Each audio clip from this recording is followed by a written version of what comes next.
దిల్‌రాజు అనేది busiest producer in Tollywood sir. కానీ ఇంత బిజీగా ఉన్న మీరు ఎఫ్‌డీసీ చైర్మన్‌గా ఆ బాధ్యత తీసుకోమన్నప్పుడు, అరే తలకు మించిన భారంలా ఆల్రెడీ మీరు ఎలా అంటే దాన్ని ఒప్పుకోవడానికి రీజన్ ఏంటి సార్? అంటే నిజంగా మీరున్న బిజీలో దానికి టైం కేటాయించడం అనేది డెఫినెట్‌గా ఒక ఛాలెంజింగే. యాహ్! అంటే యాక్చువల్లు సీఎం రేవంత్ రెడ్డి గారు నాకు అడిగిన తర్వాత నేను చాలా రోజులు చిన్న పాజ్‌లోనే ఉన్నాను. ఓకే. ఇవన్నీ ఆలోచించుకోవటానికి. రైటా? రాంగా? ఇది పొలిటికల్ యాంగిలా? సో, సీఎం గారేమో లేదు నాకు సినిమా ఇండస్ట్రీకి, గవర్నమెంట్‌కి ఒక బ్రిడ్జ్ లాగా ఉండాలి నువ్వు. ఎందుకంటే తెలంగాణ నుంచి you are the Telangana person and ఇండస్ట్రీలో నీకు one of the important role play చేస్తున్నావు. సో నువ్వు ఉంటే సో ఏ గ్యాప్స్ రాకుండా ఉంటాయి. అండ్ హైదరాబాద్ని ఫిలిం హబ్‌లాగా చేయాలి. ఈ రెండే నాకు సీఎం గారు చెప్పినాయి. సో ఫిలిం హబ్‌లాగా చేయాలంటే నీలాంటి వాళ్ళు ఉన్నప్పుడే ఇది జరుగుద్ది. లాస్ట్ తెలంగాణ వచ్చి 10 సంవత్సరాలు అయిపోయింది. అంతకుముందు ఒక 2-3 ఇయర్స్ నుంచి ఎఫ్‌డీసీ అనేది ఎలాంటి మూమెంట్స్ కార్యక్రమాలు జరగలేదు. టోటల్ డెడ్గా ఉంది. సో రిక్వైర్డ్ అంటే ఒక 2 మంత్స్ టైం తీసుకొని మళ్ళీ డిప్యూటీ సీఎం గారు ఒకరోజు పిలిచి ఏమైంది 2 నెలలు అవుతుంది సీఎం గారు నీకు చెప్పి నువ్వు అలా ఉంటే లేదు నువ్వు ఉండాల్సింది మా అది ఉద్దేశం ఇదని డిప్యూటీ సీఎం గారు అలాగే మళ్ళీ కోమటిరెడ్డి వెంకటరెడ్డి గారు మళ్ళీ పిలిచి వాళ్ళు ఇద్దరు మాట్లాడితే అప్పుడు నేను ఓకే చెప్పడం జరిగింది. ఇక అక్కడి నుంచి నేను టైం డిజైన్ చేసుకుంటూ టీముని అక్కడ ప్రాపర్గా పెడుతూ నేను నా ఆఫీస్ నుంచి కూడా టీముని ఇన్వాల్వ్ చేసి వర్క్స్ ఏది ఆగకుండా ఇప్పుడు ఈవెంట్ ఫస్ట్ ఈ Telangana Gaddar film awards first focus చేసాం. తర్వాత చిల్డ్రన్స్ ఫిలిం మళ్ళీ హైదరాబాద్లో ఎలా చేయాలనేది వర్కౌట్ చేస్తున్నాం. అలాగే సీఎం గారు అండ్ గవర్నమెంట్ చూస్తున్న ఫిలిం హబ్ ఎలా క్రియేట్ చేయొచ్చు అనేది చూస్తాం. అంటే నాకు దిల్‌రాజు అనే వ్యక్తి నేను మీ దిల్ సినిమా దగ్గర నుంచి మీతో చూస్తున్నాను సార్, ట్రావెల్ అవుతున్నాను.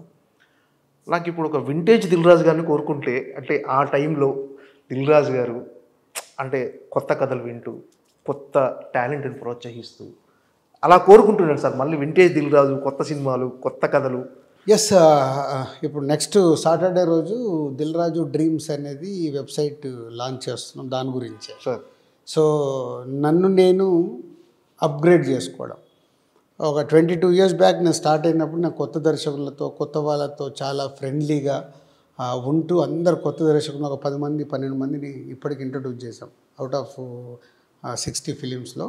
సో దిల్‌రాజు డ్రీమ్స్ టోటల్ కొత్త వాళ్ళ కోసమే, సినిమా ఇండస్ట్రీలోకి రావాలనుకునే కొత్త వాళ్ళ కోసమే ప్లాట్ఫామ్ క్రియేట్ చేసి వర్క్ స్టార్ట్ అయింది. టోటల్ 1.5 ఇయర్ నుంచి వర్క్ చేస్తున్నాను. అయిపోయింది. ఈ 28కి లాంచ్ అయిన తర్వాత డెఫినెట్గా ఇయర్లీ మినిమం 5గురిని 6గురిని కొత్త దర్శకుల్ని ఇంట్రడ్యూస్ చేయడానికి అవకాశం ఉంది మాకు. అది వర్క్ చేస్తున్నాం. అలాగే not only directors, writers, technicians, హీరోలుగా, హీరోయిన్స్గా, యాక్టర్స్గా, ఈవెన్ ప్రొడ్యూసర్స్గా రావాలనుకునే వాళ్ళకు కూడా అది ప్లాట్ఫామ్ క్రియేట్ చేస్తుంది. సో డబ్బు ఉంటుంది, ప్రొడ్యూస్ చేయాలి, బట్ వాళ్ళకి రూట్ ఉండదు. ఓకే. సో ఇక్కడ నుంచి ఒక రూట్ మ్యాప్ ఇస్తాం. ఓకే. నువ్వు ప్రొడ్యూస్ చేయాలనుకుంటే నీ బడ్జెట్ ఏంటి, నువ్వు తీసుకున్న సబ్జెక్ట్ అది వర్క్ అవుద్దా కాదా, అది ఫైనల్ డెసిషన్ వాళ్ళదే, కానీ ఒక గైడెన్స్ ఇవ్వాలనే దానికే అది ఒకటి వర్కౌట్ చేసి చేస్తాం. మీ 25 ఏళ్ళ సినీ జర్నీలో సక్సెస్లు ఉన్నాయి, ఫెయిల్యూర్స్ ఉన్నాయి సార్.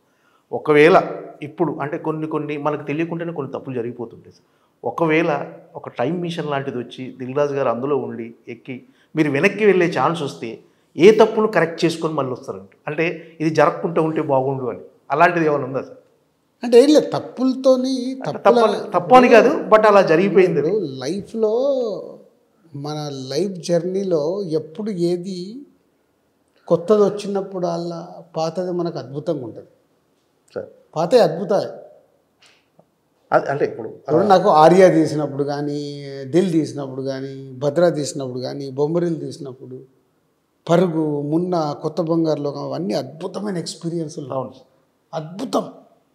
ఆ రోజులు అవన్నీ ఆ రోజులు నేను ఎంజాయ్ చేసి ఇప్పుడు చూస్తే ఇప్పుడు నేను ఆ ఎంజాయ్మెంట్ మిస్ అయిపోయాను. ఎందుకంటే లాట్ ఆఫ్ వర్క్స్ గుర్తు చేసుకుంటే మంచి కిక్ వస్తుంది. లాట్ ఆఫ్ వర్క్స్ ఇప్పుడు ఎలా చేయాలి, వర్క్స్ని నేను డివైడ్ చేసుకొని ఓకే వర్క్ చేస్తున్నాను, పని చేస్తున్నా యాజ్ ఇట్ ఈస్గా అన్ని పనులు. అలాగే అప్పుడు ఎడిటింగ్ రూమ్లో చాలాసేపు ఉండేవాళ్ళం. ఇప్పుడు రెడీ పెట్టండి చూపించేయండి చూసేసి మళ్ళీ వెళ్ళిపోయి నోటీసు రాసుకొని మళ్ళీ వచ్చి నాకు ఇవి అనిపించినాయని రాసిస్తున్నాను. అప్పుడు అలా కాదు, ఎడిటింగ్ రూమ్లో కూర్చొని ఇమ్మీడియట్గా పిలిచి వాళ్ళతోనే టైం స్పెండ్ చేసి నాకు అనిపిస్తున్నాను అక్కడే ఉండి వాళ్ళు వర్క్ అయిపోయిన తర్వాత అప్పుడు మళ్ళీ ఒక్కసారి చూసి వెళ్ళాము. ఇంత డిఫరెన్స్ ఉంది. ఓకే, అప్పుడు చేశాను, ఇప్పుడు చేస్తున్నాను. ఎక్కడైనా కాంప్రమైజ్ అవుతున్న ఫీల్ కలుగుతుందా సార్? అంటే డెఫినెట్గా ఒక వర్క్ పెరుగుతుంది, మీకు అంటే బడ్జెట్స్ పెరుగుతుంది. కాంప్రమైజ్లు ఈ మధ్య చాలా అయ్యాను. అవి నాకు సినిమా రిజల్ట్ల మీద పడింది. సో మళ్ళీ ఇప్పుడు ఫిక్స్ అయ్యాను. ఓకే, నో నో నో, నేను కాంప్రమైజ్ అవ్వకూడదు. నాకు అనిపించి నేను మళ్ళీ ముగ్గురు నలుగురితో ఎప్పుడైతే డిస్కషన్ చేసినప్పుడు వాళ్ళకు కూడా అనిపించిస్తుందో సో ఐఎమ్ రైట్. సో ఇక్కడ కాంప్రమైజ్ అయ్యేది లేదు, మోమాటానికి సినిమా ఎక్కిచ్చేది లేదు. మోమాటాలకి చాలా రోజుల నుంచి ఉన్నాడు డైరెక్టరు, సరే బాగానే ఉంది కదా అని లేదు, ఇప్పుడు పరిస్థితులే బాగలేవు. So no compromise. Okay, so cinema ఎత్తుకుంటే ఫస్ట్లో ఎలా చేసామో ఇప్పుడు అలాగే చేద్దామని ఫిక్స్ అయ్యే వర్క్ చేస్తున్నాం.